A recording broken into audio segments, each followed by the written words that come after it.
You're listening to the Build Your Wealth podcast, episode number 33. I heard something recently that it makes sense to me now, but it took me a really long time to realize. I believe it was Casey Graham who said that it costs 5 times as much to gain new customers as it does to keep the existing ones. In today's episode, I'm going to be breaking down what this means to you and your business, and then I'll be giving you my top strategies on how you can win more repeat customers back. So stick around and have a listen.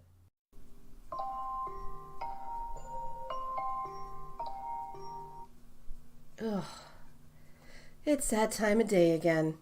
Time to get up and make someone else rich. Hi there, and welcome to the Build Your Wealth podcast. I'm your host, Nicole Thompson. Over the years, I've taken the skills I've learned as a dedicated employee in multiple fields and turned it into a thriving 6-figure online business to create a wealth of my own. Now I'm here to teach you how to do the same thing. I share my successes and failures as an online business owner with you to help you avoid the pitfalls that can come with being an entrepreneur in the online space.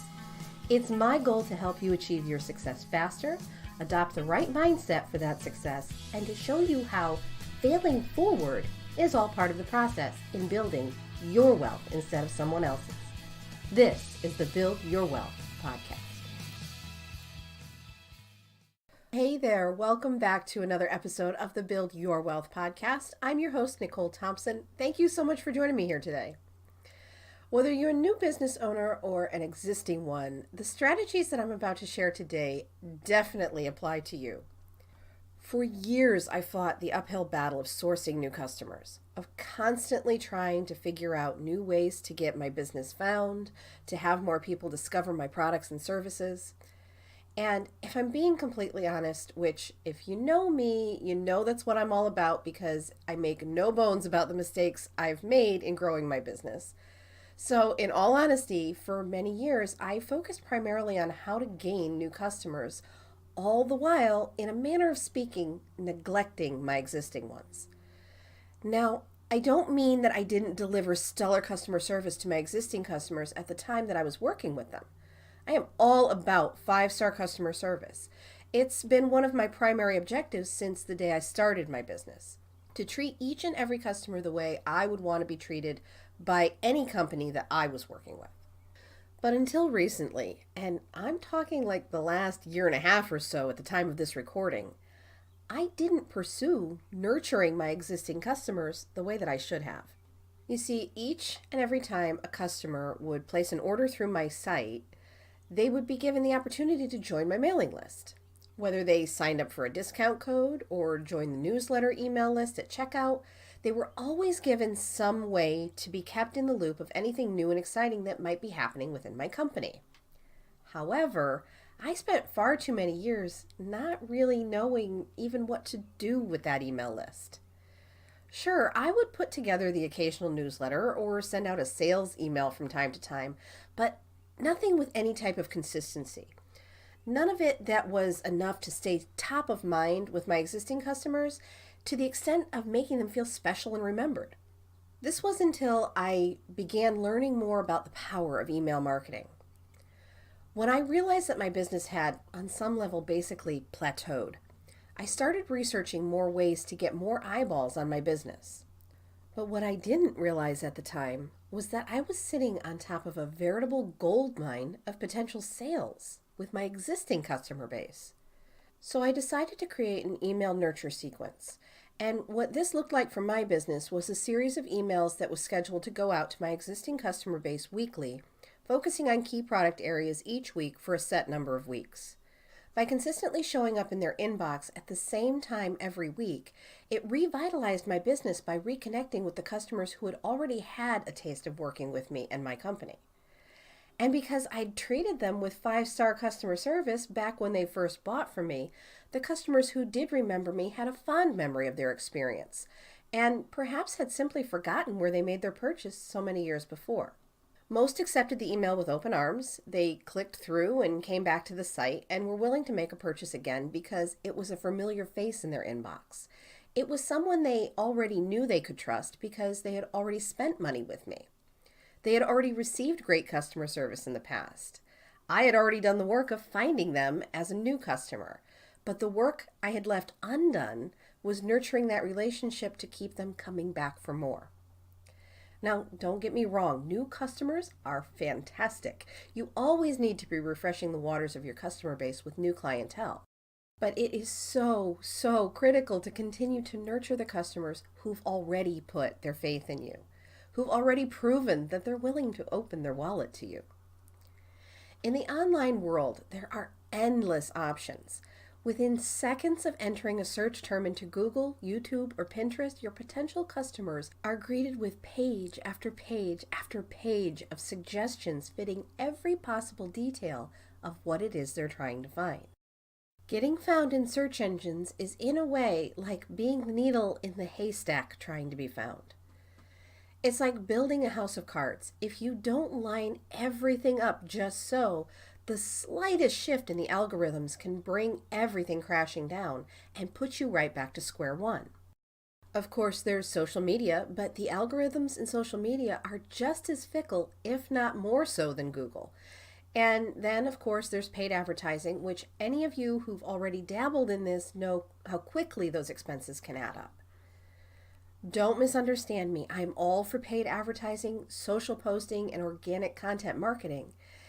And in all honesty, you'll need at least 2 out of the 3 to get found online initially.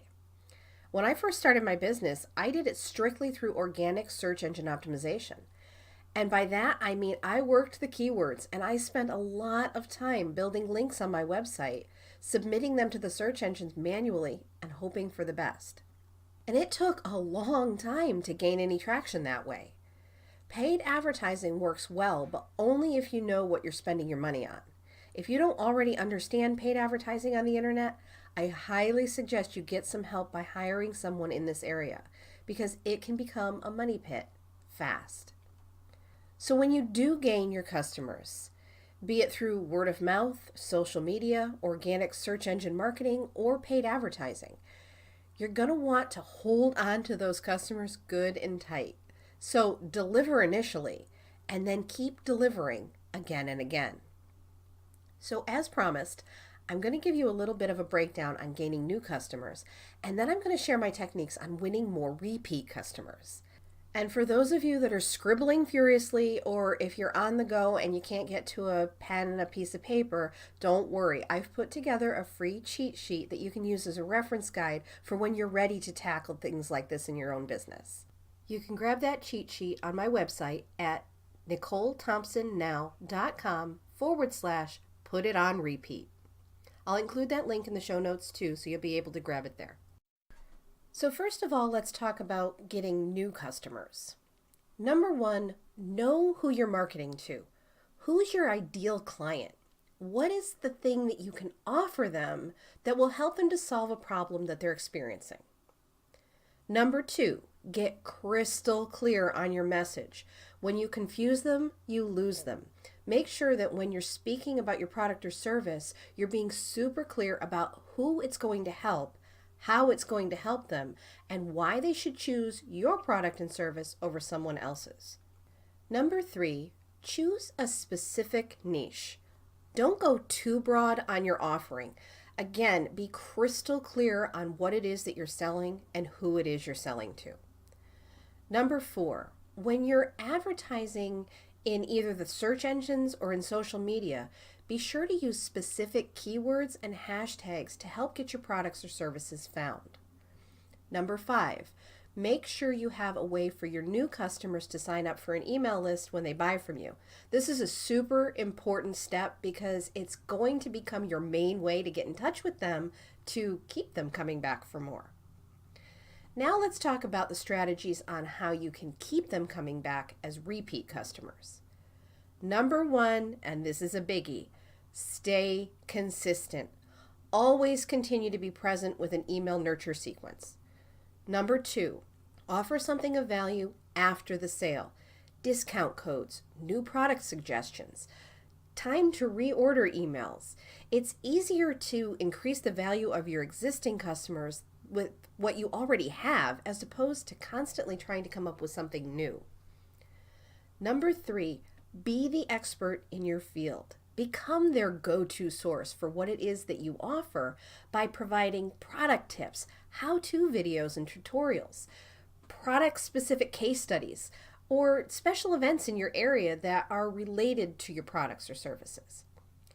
And really, that's all there is to it. It doesn't have to be super complicated and this constant nattering or pestering of your customers to buy more, buy more, buy more.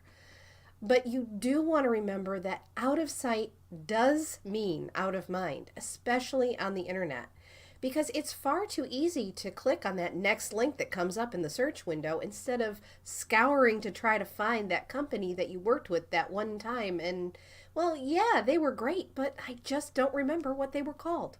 You can't imagine how many times I've actually had customers get excited when they got an email from me, saying things like, "I'm so glad you emailed me. I was just trying to remember where the heck I got that last time."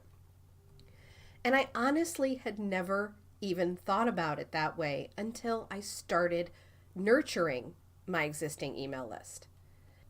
People who I hadn't heard from since the one time that they ordered something were excited to hear from me because they'd literally forgotten where they'd gotten their order from the last time. I mean, that's so crazy, right? If I hadn't emailed them, they could have just Googled what they were looking for, randomly found someone else, and then all my hard work of cultivating them as a new customer in the first place would be out the window. When I think about how much money I left on the table, whew, boy, I mean, I'm telling you, it's almost sickening.